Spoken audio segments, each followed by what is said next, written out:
Well, hello, everybody, and happy Friday. Happy Friday, January 29th, and welcome to the 23rd episode of Put a Myrtle on It.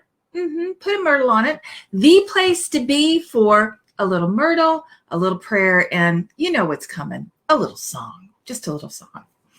Now, if you are new to Unity, and maybe not all that familiar with who Myrtle Fillmore is, let me just take a moment to share some highlights with you. Myrtle Fillmore is one of the co-founders of the Unity movement. She and her husband, Charles, founded Unity in the late 1800s in Kansas City, Missouri. Since then, a few major things have been cultivated and developed over the years, one being Silent Unity, which is an international telephone prayer ministry, which has been around for over 125 years, as well as the Daily Word magazine, which is read by hundreds and thousands of people of all walks of life, from all denominations, from all faiths, which is really wonderful. So if you're not familiar with Silent Unity, Google it. And if you're not familiar with the Daily Word, you can Google that too. Now, I am a Unity minister, licensed, ordained. I have a Master of Divinity. And one of the reasons that I became a Unity minister is because I fell in love with Myrtle Fillmore. I fell in love with these spiritual teachings, these spiritual principles, because they changed my life. When I applied them, they changed my life for the better. And I know that they can do the same for you. Of course, it works if you work it, right? Now, when I was in seminary, which seems like eons ago, although it was not that long ago, I was actually ordained in 2015. But when I was in seminary, I coined the phrase, put a myrtle on it. And, I thought, wow, since we are growing through this pandemic together, what better time than right now to share Myrtle's seeds of truth? And so that's what we're doing every Friday at 12 noon right here on our Facebook live streaming, love streaming from our Unity of Arlington Facebook page. We are going to be exploring some of Myrtle Fillmore's seeds of truth, these wisdom teachings. Excuse me, one second.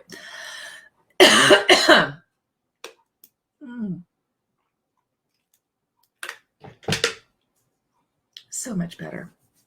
Now, so until otherwise notified, we'll be gathering here every Friday at 12 noon Central Time. So I look forward to that. And of course, if you're not able to be here midday, you can always catch the archive on our Facebook page, Unity of Arlington, or you can go to our YouTube channel, Unity of Arlington's YouTube channel. So got all kinds of content there for you to explore and have some fun with.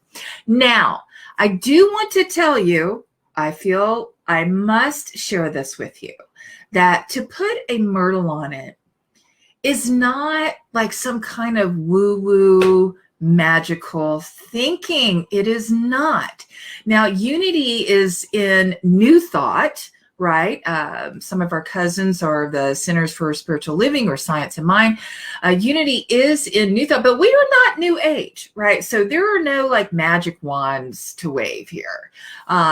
And there is a spiritual journey for you to go on.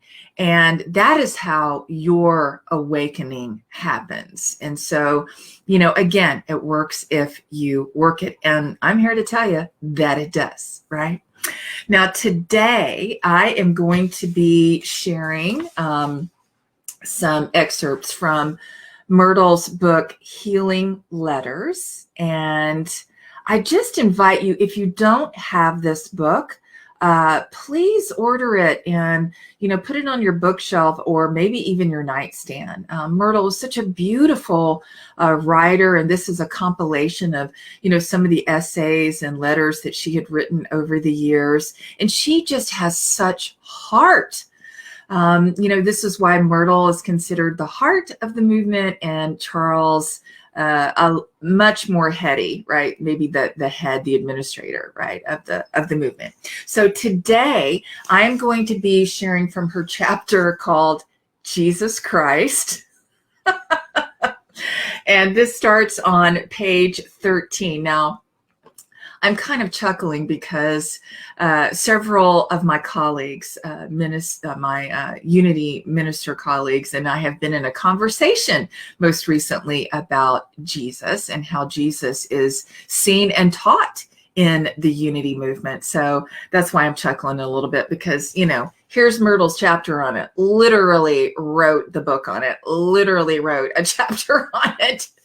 And I'm also reminded, every Sunday, at least when we were in person, now we rotate, but, we sing, it's an old spiritual, we sing, woke up this morning on my mind, stayed on spirit. Well, guess what? The original words to that, of course, were woke up this morning on my mind, stayed on Jesus, right? So we're going to stay on Jesus today.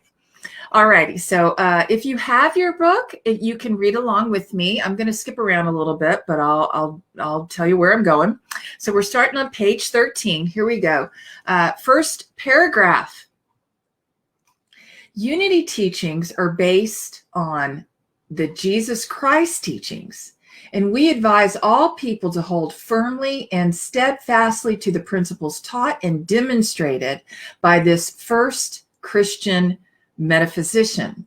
We have found in Christianity rightly interpreted more truth than in any of the other religions we have delved into. Consequently, we advocate it. Now, I'm going to move on to page 14, and of course, I'll go back and do some highlights. So I'm going to go to page 14 now, and about midway down. Myrtle says, the Christ presence within our own souls is the great physician who has wisdom and power to heal and to adjust in divine order every function of our body temples. Turning within to him, we receive that guidance, that assurance, that healing for which our soul longs, the prospering and success for which we not only long, but need to express as sons and daughters of the Most High, heir to all that the Father has. Instead of thinking of the Lord as the personal Jesus Christ, who is always at some distant place called heaven, we must think of the Lord as our own God-given Christ mind, and of Jesus Christ as ever with us in the spiritual consciousness that he has established and that he has merged with the race mind. Now I'm going to go back to that, in order that we may be in touch with him and lay hold of him and build our lives according to his pattern. I would say his pattern of perfection. And now about halfway down, page 15. For example, the Christ idea of love is given us. God love.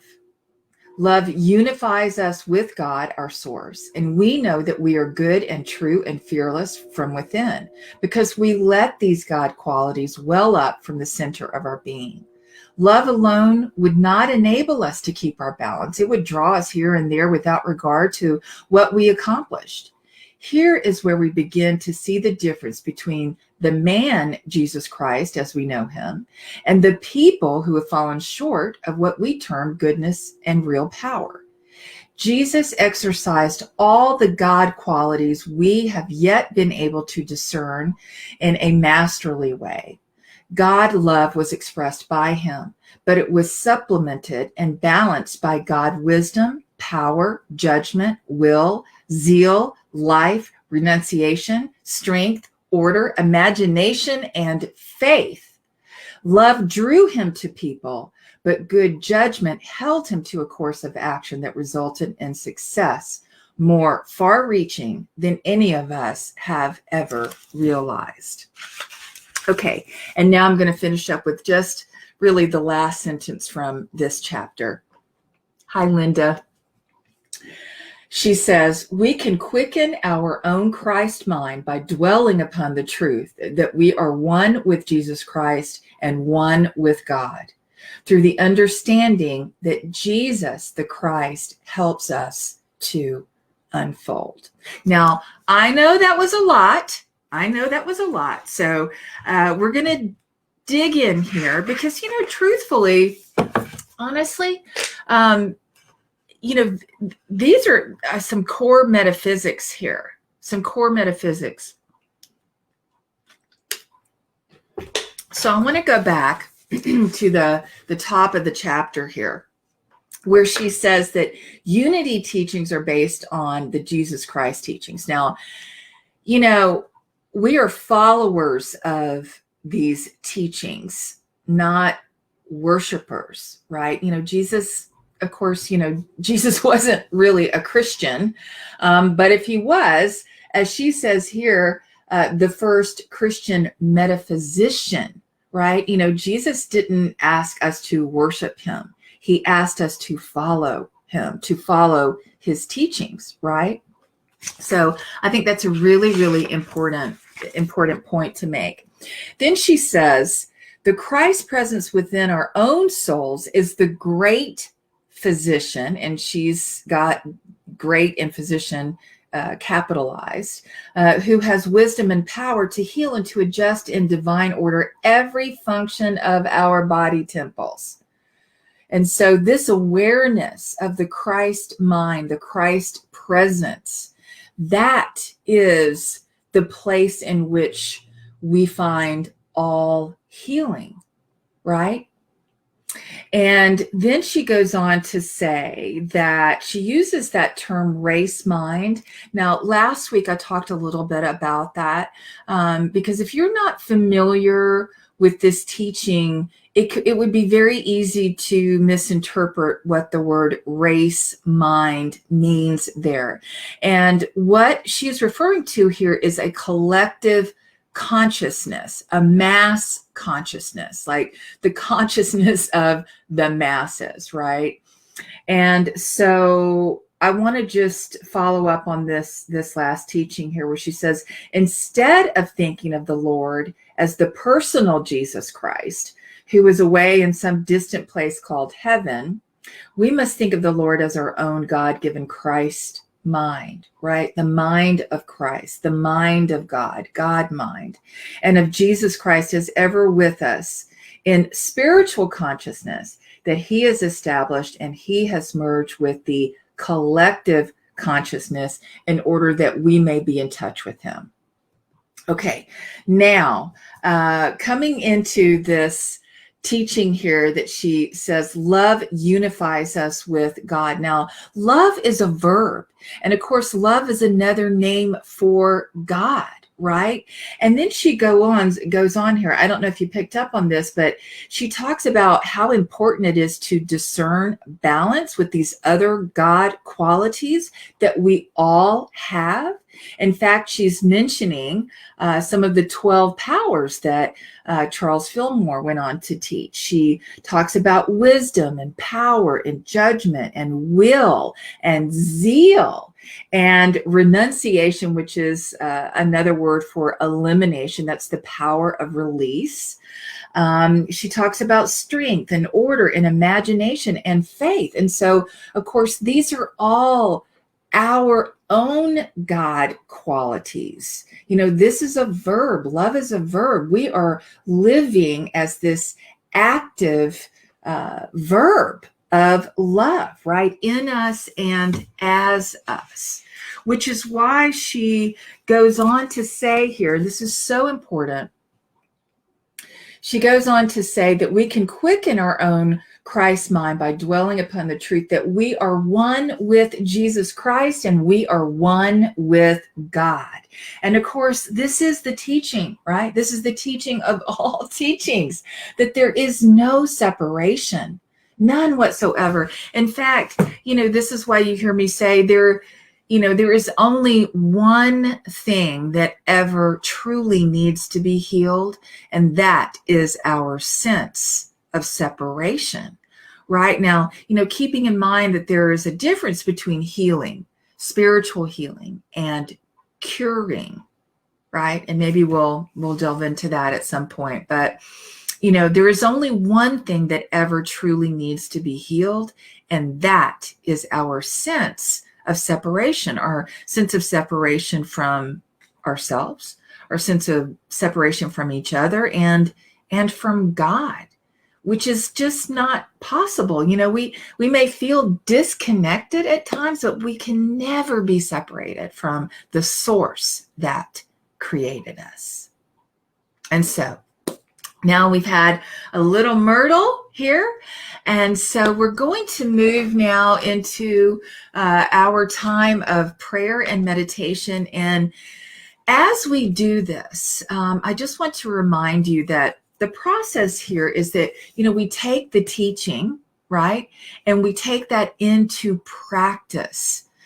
So it's not just about trying to intellectualize this teaching. It's about taking it into practice so that, our life is our ministry, right? So, that we are living this practice. And so I want to invite you right now to give yourself permission to turn within, as Myrtle encourages us to do, to the Christ presence that is us as us. And I invite you to allow my words to be your words.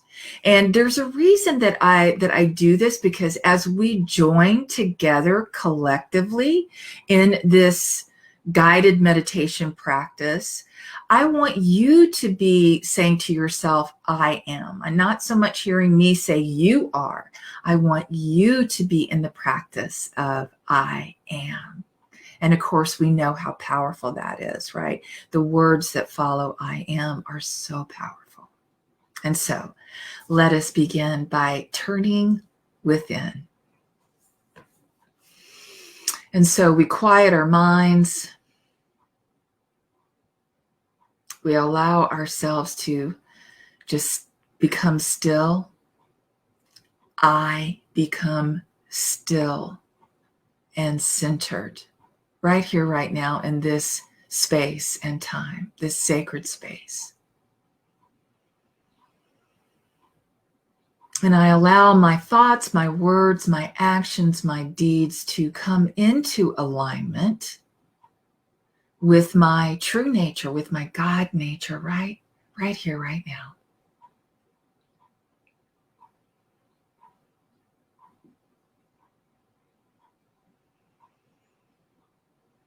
I know that I am in divine order. I am divine order.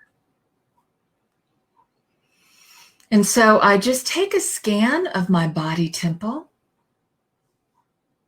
and I express my love for my body temple. I love my body and my body loves me. I bless my body and my body blesses me.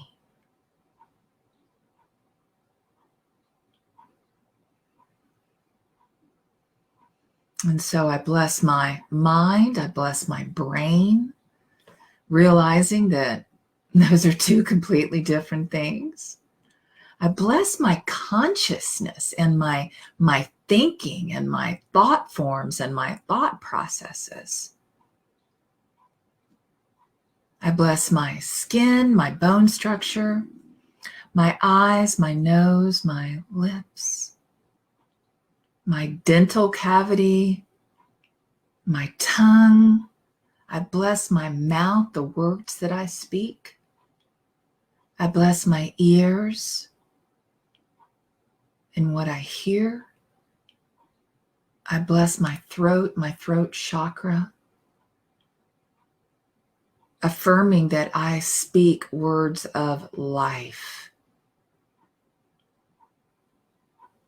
I bless my arms, my hands, my fingers. Oh, my heart. I bless my entire cardiovascular system, my heart chakra. I open my heart to this process, to a deeper experience of this process. I bless my lungs, my ribs. I bless my very breath, knowing that I am breathing life into this prayer and meditation. I bless all of my internal functions, my nervous system, my liver, my kidneys, my back, my spine, my pancreas, my colon,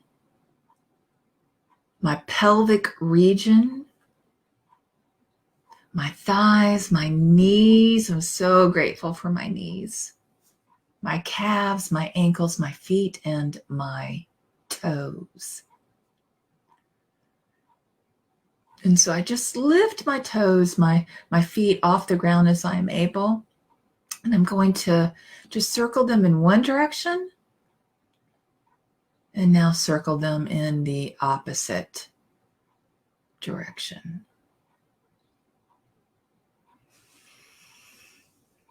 And now I place my feet back on the ground, back on the floor, rooting my feet in the ground.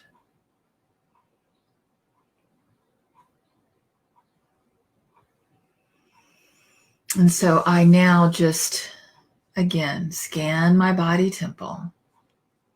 And with such gratitude, I just say, thank you. I love my body and my body loves me. I'm so grateful for the radiant health that I am glowing with right here, right now.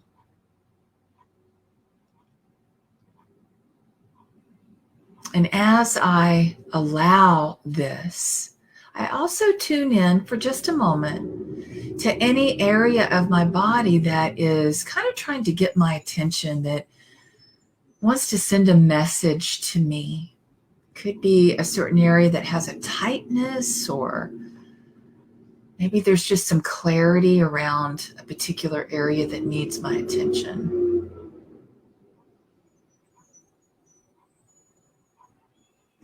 And so I just listen to my body.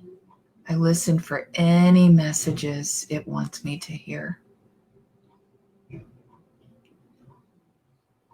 And this includes all areas of my life. Could be something about rest or nutrition.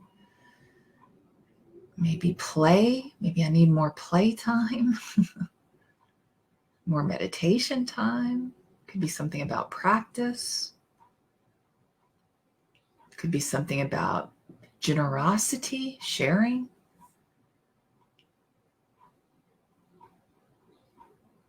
And so as I listen to these messages, I allow those beautiful parts that are radiant and glowing to kind of rush into those areas, any area of my life that's looking for a little focus and attention. And I allow healing to take place in my body, mind, and spirit. I allow healing to take place in my body, my mind, and my spirit. Knowing that I don't have a soul, I am a soul. And so I tune into what my soul wants to do. And I allow healing. I need no other authority than my own authority in this moment.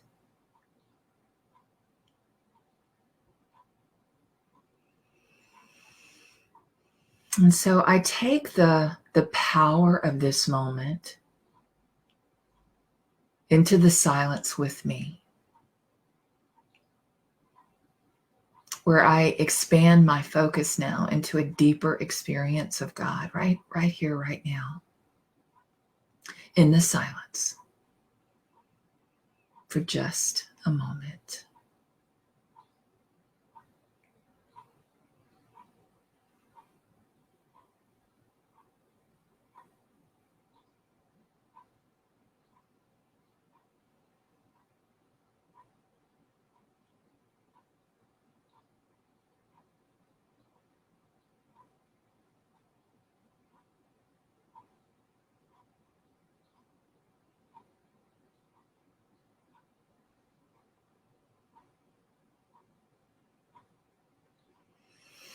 I am so grateful for my time here in the silence. I am grateful for the knowing that love is the great miracle cure. Love is the great miracle cure. And I'm grateful for the awareness and the knowing that I get to show up as the presence of love in all circumstances. And so as I begin to leave this time of prayer and meditation, I do so with, again, so much gratitude, knowing that I move forward now with the rest of my day with joy, with enthusiasm, and with love. That's what I get to do with the rest of my day. I get to show up as love. And so I pause for just a moment and say, thank you, sweet Spirit. And so it is. Amen. Amen, amen, and amen. Okay, so we've had a little Myrtle, we've had a little prayer, and now it's time for a little song. From the top of my head to the tips of my toes, I am healthy and whole in mind, body, and soul. Join me, please. We're going to sing this 3 times. Here we go.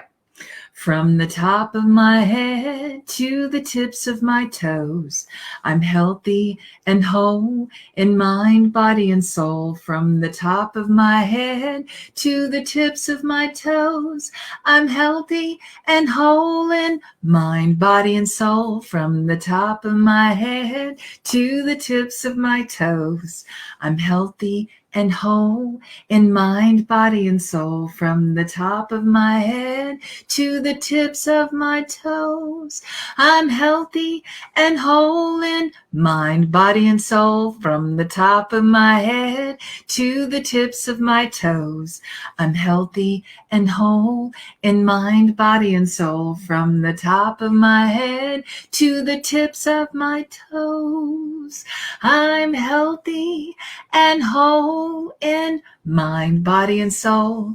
Mind, body, and soul. Mind, body, and soul. Alrighty. Well, that is how you put a Myrtle on it.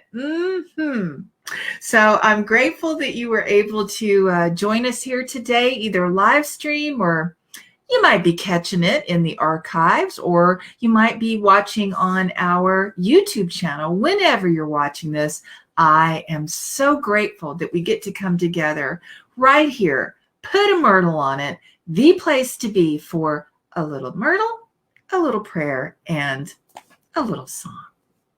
Now, if you would like to share your generosity of spirit, or your spirit of generosity, there are 3 ways that you can make a love offering. They're all posted on this Facebook live feed. The first way is simply go to unityofarlington.org and click the donate button. We also use the Tithely platform, so you can text to give.